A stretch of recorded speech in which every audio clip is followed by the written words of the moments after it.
In the bustling world of online dating, Grindr has become a popular platform for men to connect with other men.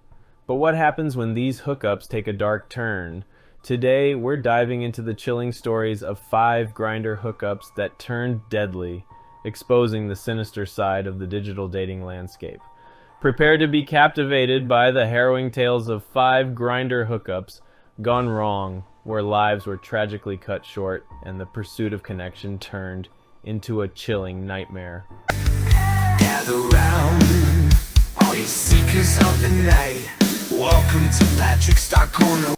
In 2014, Ali Muhammad Brown went on a killing spree, targeting men he met on Grindr. He randomly selected his victims and gunned them down, often in cold blood.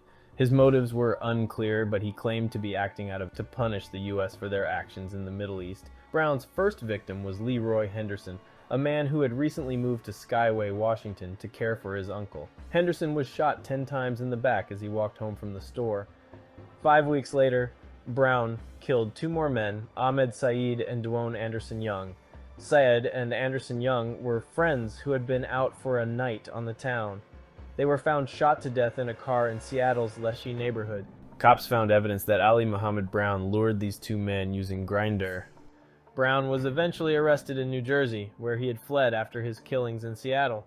He was convicted of murdering Brendan Tevlin, a New Jersey college student, and sentenced to life in prison without parole. I have been a judge for over 8 years, and this clearly is one of the most, if not the most, heinous, horrific, brutal crimes that I have ever presided over.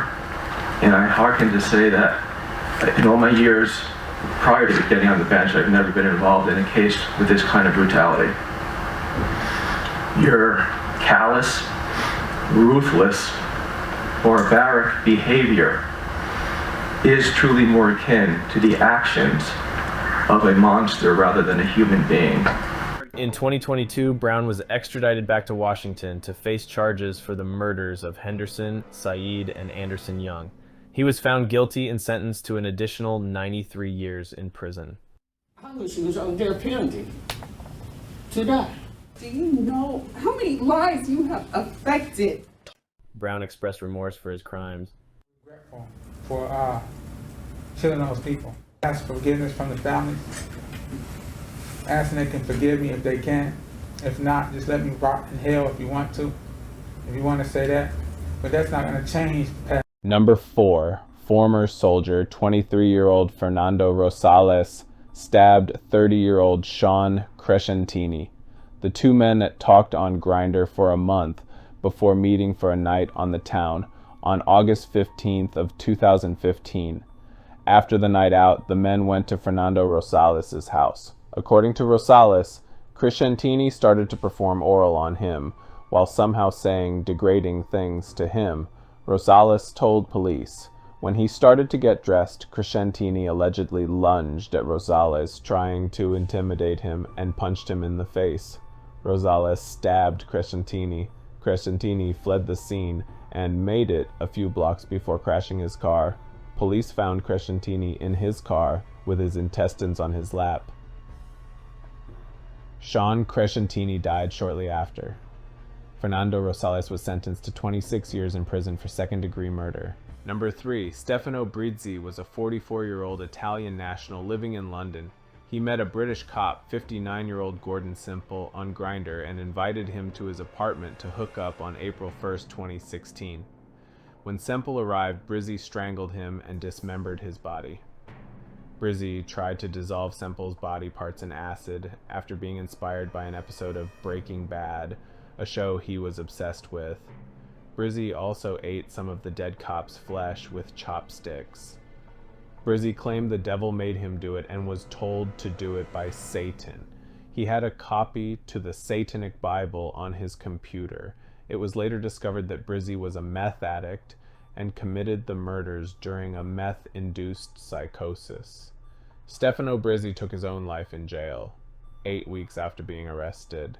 Number 2, 69-year-old Canadian landscaper Bruce MacArthur killed at least 8 men he met on Grindr and other dating websites, from 2010 through 2017. MacArthur dismembered his victims and hid the remains in plants of houses he had done landscaping work on. MacArthur kept photos of the men's dead bodies, as well as some of their hair and jewelry as trophies for his killings. MacArthur is currently serving life in prison. Police believe Bruce MacArthur began killing in his 20s and may have over 50 victims. Number 1. Stephen Port, known as the Grindr Killer, raped and killed 4 men, all in their early 20s, by overdosing them on the date rape drug GHB. Port lured his victims by wearing wigs to appear younger on Grindr. Port put the body of his first victim, Anthony Walgate, outside his apartment and anonymously called the police. The ambulance? What's the address of the emergency? Cook Street. There's a young boy. Looks like he's collapsed outside. I don't know. Outside of which number? 4758. Sorry? 4758, I think. 47, Cook Street. Yeah. What area? Barking. Okay. He looks like he's collapsed or had a seizure or something. He's just always just drunk. But, I've got to get my car to the parking. That's alright, don't worry about that. What's the telephone number you're calling from? Hello? Hello, it's the ambulance service. We'll look up there. Just confirm the location. Did you see anything happen at all? No. No. You just think they possibly had a seizure who was lying there on the floor? Yes. Due to lazy police work, Walgate's death was listed as accidental drug overdose. 3 other victims were placed in a cemetery at St. Margaret's Church, Barking, England, although all the bodies were found placed in the same positions and the same cemeteries. Police still listed all their deaths as accidental drug overdoses or suicides. It wasn't until months of pressuring from the victims' friends and family that police figured out the deaths were actually murders committed by Port. Stephen Port is currently serving life in prison. Thanks for watching my video about 5 Grindr hookups that turned deadly. These cases are a stark reminder of the dangers of online dating, and it's important to be aware of the risks before you meet someone up from an app.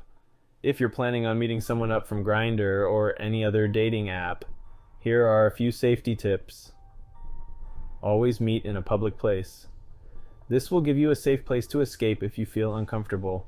Tell someone where you're going and when you expect to be back. This will give them a heads up if you don't show up. Take screenshots of your date's profile and send them to a trusted friend. This will give your friends some information about your date in case something happens. Trust your gut. If you feel uncomfortable at any point, it's okay to leave. Stay safe out there. And as always, I will see you soon. Bye. In the darkness, where secrets hide, there's a corner where the truth resides. Gather round, all you seekers of the night. Welcome to Patrick's Dark Corner, where things come to light. Patrick's Dark Corner.